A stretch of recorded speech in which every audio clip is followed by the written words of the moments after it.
Kainan sa may diversion San Juan, La Union, sinubukan namin.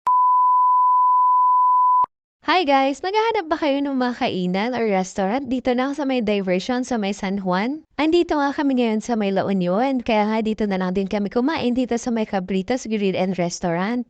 Maluwag kasi yung parking area nila sa may harapan, kaya nga naman kasyang-kasya yung 4 na sasakyan na gamit namin. Andito na lang din kami sa La Union, kaya naman kambingan talaga ang hinanap namin na kakainan. Ito na nga ang kanilang menu. Halo-halo naman talaga ang sinuserve nila rito. May baka, may pork, may chicken, may mga inihaw, may mga desserts din sila. Nag-order nga kami ng mga pinapaitan, sinampalukan, kaya lang ng sinampaluhang kambing, tapos ang sinuserve daw nila noong oras na yun ay sinampaluhang chicken.